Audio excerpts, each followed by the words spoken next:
पैर मत काटिए, लंगड़ा मत बनाइए इंसान को। हर मैटर से मतलब है, हर मैटर से मतलब है, हर चीज़ से मतलब है। मिडिल क्लास परिवार में पैदा हुआ लड़का ना कभी गरीब होता है ना कभी अमीर होता है। ना उसको कोई मदद कर पाता है कि हाँ वो गरीब है चलो मदद कर दे, और ना वो अपना शौक़ पूरा कर पाता है कि हाँ चलो बहुत अमीर है हम शौक़ पूरा कर लेते हैं। आजकल मिडिल क्लास जो है वो एक, मुझको लगता है कि स्ट्रगलिंग बोझ जिसको कहते हैं, कि बस वहाँ आए हो धरती पे स्ट्रगल करने के लिए। एक स्ट्रगल का जो टैग होता है वो टैग लेके मिडिल क्लास का लड़का हो, चाहे मिडिल क्लास का पेरेंट्स हो, चाहे एक मिडिल क्लास जो हम लोगों के बीच में कम्युनिटी बनी हुई है वो है कि आप अगर धरती पे आए बेटा तो आपको स्ट्रगल करना ही करना है। अगर आप अपर क्लास में हैं तो चीज़ें आपको आसानी से मिल जाएंगी। हाँ वहाँ पे भी स्ट्रगल है नो डाउट, लेकिन वहाँ पे स्ट्रगल इस चीज़ का है कि आपको ग्रो करना है, और यहाँ पे स्ट्रगल कुछ अलग ही है। यहाँ पे आपको बचपन से ही, अगर मैं बचपन की बात करूँ तो अगर ट्रिप पे जाना है तो पहले घर की फाइनेंशियल बजट देखनी पड़ती है कि फाइनेंशियल बजट जो है वो घर का ठीक है कि नहीं है। अगर आपको कुछ ख़रीदना है, अच्छे टॉयज़ ख़रीदने हैं तो उसको देख के ही संतोष कर लेना है कि हाँ पेरेंट्स के जो जेब में पॉकेट में है ही नहीं कि हम एक अच्छे टॉय को अफोर्ड कर पाएँ। एक अच्छी कोई सी चीज़ को लेना है, एक अच्छे किसी काम को करना है, तो पेरेंट्स के पहले तो मिडिल क्लास वाले अपना जो है वो देखेंगे, बजट देखने लगते हैं। कि सबसे बड़ी चीज़ है कि स्ट्रगल सिखाया ही जाता है, जैसे पैदाइश ही साला स्ट्रगल में हुई हुई है कि एक जैसे सरकारी में पैदा करेंगे नहीं मिडिल क्लास वाले बच्चे को, वो ले जाएंगे किसी न किसी प्राइवेट हॉस्पिटल में, तो प्राइवेट में भी ले जाएंगे तो ये नहीं है कि हाय भाई अच्छे प्राइवेट हॉस्पिटल अफोर्ड कर नहीं पाएंगे, तो वो बीच वाले जो हॉस्पिटल है जहाँ पे ना आपको अमीर का ही फीलिंग आएगा ना आपको गरीब का ही फीलिंग आएगा, इस टाइप के हॉस्पिटल में पैदाइशी हो गई उसकी। उसके बाद फिर संस्कार दिए कि हाँ बेटा पढ़ लो, ज़िंदगी में पढ़ लोगे तो इससे ही तुम्हारा सुधार हो पाएगा, बिना पढ़ाई के कुछ होने वाला नहीं है। मैं समझता हूँ कि आज की डेट में फ्रेंड एजुकेशन बहुत इम्पॉर्टेंट है। आपका बच्चा जो है वो पढ़ा लिखा होना चाहिए, बट क्या वो सिर्फ नौकरी करने के लिए पढ़ा होना चाहिए? ये ज़रूरी है कि उसके अंदर समझदारी होनी चाहिए अच्छे बुरे की, अपने बारे में अच्छा सोच सके, अपने जॉब के बारे में चाहे अपने बिजनेस के बारे में अच्छा सोच सके, वो उसके अंदर होना चाहिए।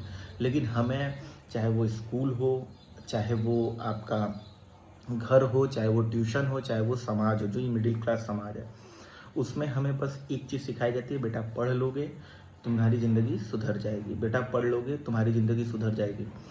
तो पढ़े लिखों की अगर हम बात करें तो आज की डेट में अगर हम इंडिया का डेटा उठा लें तो मुझे तो नहीं लगता है कि आज की डेट में जो मिडिल क्लास फैमिली है वो सबसे ज़्यादा है। सबसे ज़्यादा बीटेक हैं, सबसे ज़्यादा जो हैं वो आपके एमटेक लोग हैं, ये सारे लोग सबसे ज़्यादा हैं।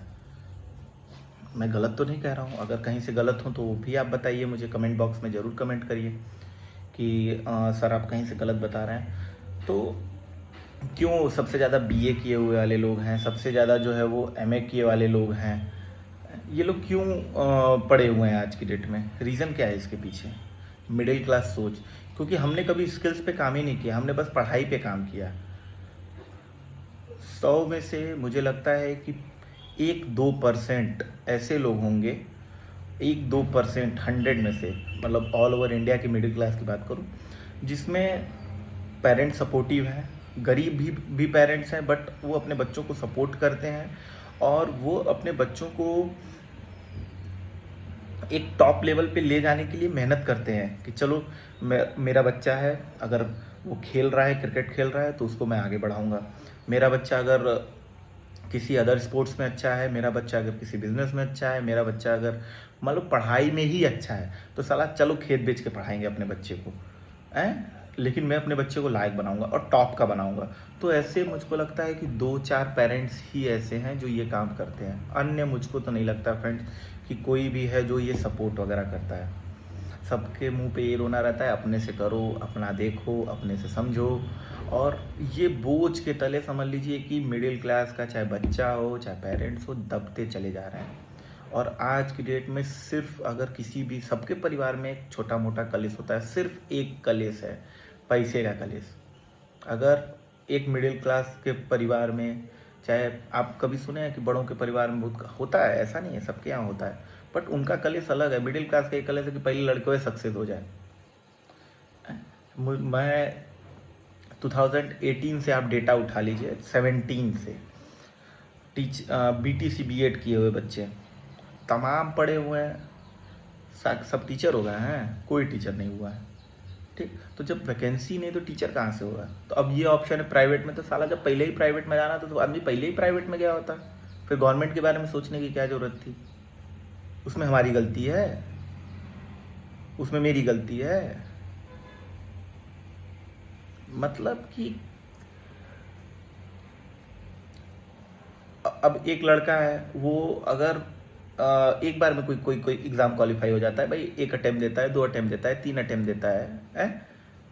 एक अटेम्प्ट में अगर किसी बच्चे का, मान लीजिए कि वो इंडिया का सबसे टफेस्ट एग्ज़ाम कैट है, अगर उसने कैट क्वालिफाई कर लिया और आफ्टर क्वालिफाइंग हिज कैट अगर उसको एक अच्छा कॉलेज मिल रहा है, 17-18 लाख 20 लाख रुपए की फीस लग रही है, तो आपको एडमिशन कराना चाहिए कि आप उस पर राजनीति करेंगे और आप ये कहेंगे कि नहीं नहीं नहीं, हमारा तो बजट 4 लाख का है, हमारा बजट 3 लाख का है, 3 लाख वाले भी MBA करते हैं, 2 लाख वाले भी MBA करते हैं, अब 50,000 में भी MBA करते हैं। नौकरी क्या मिलती है? घंटा बतियाने से होता है। ये मिडिल क्लास की जो सोच है ना, एक दिन ले डूबेगी, लड़कों को भी ले डूबेगी, परिवार को भी ले डूबेगी, जब तक सोच नहीं चेंज होगी। अच्छा, ऑप्शन क्या निकलता है? सामने वाला जैसा सोच रहा है सोचने दो, तुम लोग करो। अरे ठीक है, आदमी कर रहा है, लेकिन उसमें आप लोग तो दखल अंदाजी मत करिए, पैर मत काटिए, लंगड़ा मत बनाइए इंसान को। हर मैटर से मतलब है, हर मैटर से मतलब है, हर चीज़ से मतलब है। आदमी परेशान हो गया है, साला गलती हो गया है मिडिल क्लास, साला भिखमंगे के घर पैदा हुआ होता ना आदमी, तब आदमी कुछ कर लेता। मतलब साले मिडिल क्लास में पैदा होना ही श्राप है, मिडिल क्लास परिवार में पैदा होना ही श्राप है। तो प्लीज़ पेरेंट्स, आप लोग अपनी अपनी सोच बदलिए, बच्चों को सपोर्ट करिए और बच्चे आप लोग भी अपने आप को ग्रो होने पे काम करिए। अगर मिडिल क्लास के जितने भी लोग हैं, अगर आप लोग को वीडियो कनेक्ट हुई होगी तो प्लीज़ वीडियो को लाइक शेयर और सब्सक्राइब जरूर करिएगा। मिलते हैं नेक्स्ट ब्लॉग में।